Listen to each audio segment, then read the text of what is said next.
Assalamualaikum warahmatullahi wabarakatuh. Untuk pertemuan pertama di materi praktikum akuntansi perusahaan jasa, dagang, dan manufaktur. Materi yang akan saya sampaikan di sini yaitu kompetensi dasar 3.18 menganalisis akun-akun yang terkait dalam penyusunan laporan laba rugi, perubahan modal, neraca, dan arus kas untuk perusahaan dagang. Dan KD 4.18 menyusun laporan laba rugi, perubahan modal, neraca, dan arus kas untuk perusahaan dagang. Indikator: setelah memahami materi ini nanti, kalian akan mampu menganalisis akun-akun laporan laba rugi, laporan perubahan ekuitas, neraca, dan laporan arus kas pada perusahaan dagang. 2. Kalian akan mampu mengaitkan akun-akun laporan laba rugi, laporan perubahan ekuitas, neraca, dan laporan arus kas pada perusahaan dagang. Untuk keterampilannya, kalian akan mampu membuat laporan laba rugi, laporan perubahan ekuitas, neraca, dan laporan arus kas pada perusahaan dagang. Nah, materi pokok yang akan saya sampaikan: pertama, laporan laba rugi; 2. Laporan perubahan ekuitas; 3. Laporan posisi keuangan; 4. Laporan arus kas. Laporan laba rugi. Apakah itu laporan laba rugi? Yaitu laporan yang disusun secara sistematis tentang penghasilan yang diperoleh dan beban-beban yang terjadi dalam kegiatan usaha perusahaan selama periode tertentu. Jadi di sini nanti semua penghasilan dan beban akan dihitung. Jika lebih besar penghasilannya maka laba, jika lebih besar bebannya maka rugi. Nah,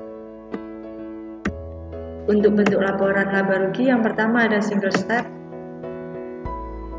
Laporan laba rugi di sini yaitu dihitung laba atau rugi bersih dihitung dengan cara mengurangi total penghasilan dengan total beban. Nah, ini contohnya, semua pendapatan ditotal, semua beban ditotal, maka hasilnya laba atau rugi bersih. Jika pendapatannya lebih besar dari beban, maka laba, dan sebaliknya jika beban lebih besar daripada pendapatan, maka hasilnya adalah rugi. Untuk bentuk yang kedua, bentuk multiple step.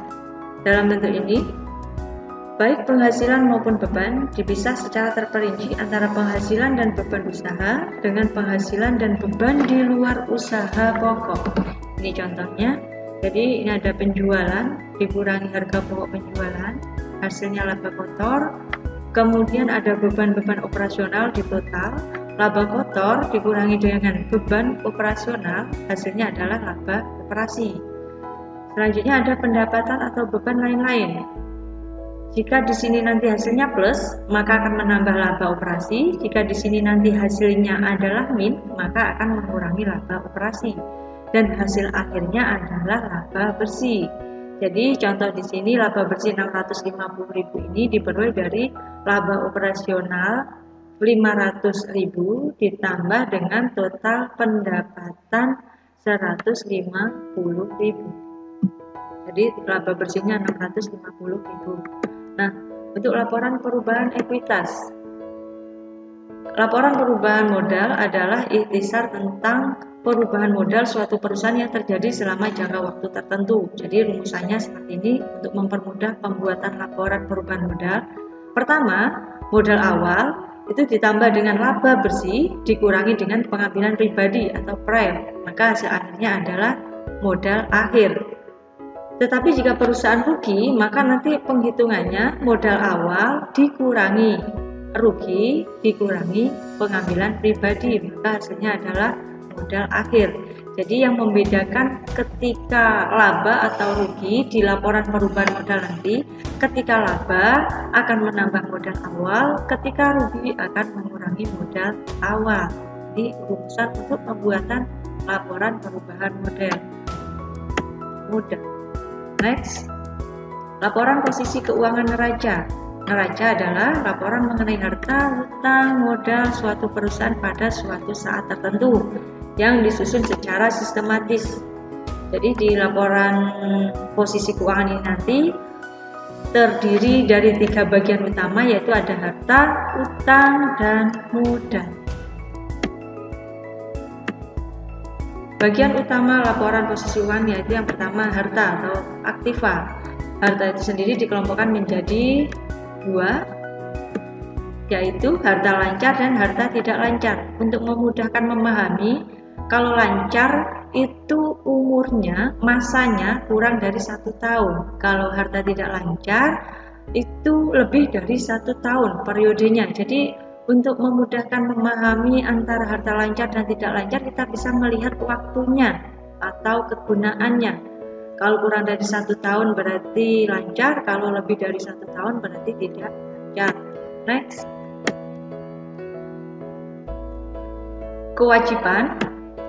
Kewajiban di sini juga dibedakan menjadi 2, yaitu hutang lancar dan hutang jangka panjang. Sama seperti tadi, kalau hutang lancar itu waktunya kurang dari 1 tahun atau sama dengan 1 tahun. Kalau jangka panjang masanya lebih dari 1 tahun.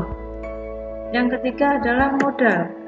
Modal itu adalah hak atau tuntutan pemilik atas harta perusahaan atau kelebihan nilai harta perusahaan daripada jumlah hutangnya. Jadi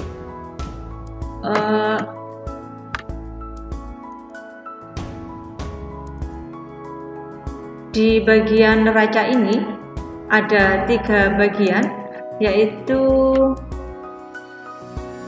ada harta, hutang, dan modal. Nanti penyusunannya, yaitu bentuk-bentuk laporannya, itu yang pertama ada bentuk skontro. Yang dimaksud bentuk skontro di sini adalah dalam bentuk ini harta, hutang, dan modal disusun menyamping. Ini contohnya, harta di sebelah kiri, hutang dan modal sebelah kanan, di mana totalnya harta ini nanti adalah sama dengan total utang dan modal. Jadi ketika utang dan modal dijumlah, maka sama dengan jumlah harta. Dan skontro posisinya bersebelahan, untuk harta di kiri, utang dan modal di sebelah kanan. Next. Untuk bentuk yang kedua, bentuk stafel. Dalam bentuk ini, harta, hutang, dan modal disusun berurutan ke bawah. Ini contohnya. Jadi harta di atas, setelah itu utang di bawahnya, yang terakhir adalah modal. Untuk penghitungannya sama, yaitu jumlah harta ini nanti jika dijumlahkan itu sama dengan jumlah utang dengan modal. Jadi kalau bentuk stafel, dari atas ke bawah urut harta, kedua utang, ketiga modal. Kalau tadi bentuk skontro bersebelahan, yaitu di sebelah kiri aktiva, sebelah kanan pasiva. Lanjut, kita akan membahas laporan arus kas. Laporan arus kas merupakan ikhtisar dari penerimaan dan pengeluaran kas untuk suatu periode waktu atau masa tertentu. Jadi untuk laporan arus kas ini kita untuk mengetahui informasi mengapa posisi kas perusahaan itu bertambah atau berkurang dalam periode tertentu. Dan aktivitas di arus kas ini nanti ada 3 aktivitas, yaitu aktivitas operasi, aktivitas investasi, dan aktivitas pendanaan. Nah, untuk metodenya ada 2, yaitu metode langsung dan metode tidak langsung. Kalau metode langsung itu arus kas dari kegiatan operasional dirinci menjadi arus kas masuk dan arus kas keluar. Ini contohnya, saya lebarkan. Ini aktivitas operasi, kemudian aktivitas investasi, yang terakhir aktivitas pendanaan atau financing. Ini untuk metode arus kas. Metode langsung.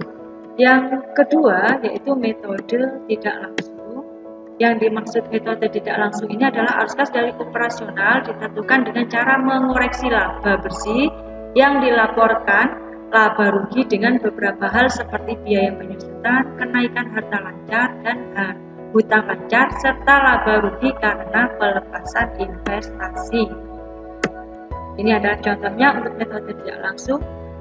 Nah, pertemuan pertama ini pada KD 3.18 saya akhiri. Semoga bermanfaat dan memahamkan. Terima kasih.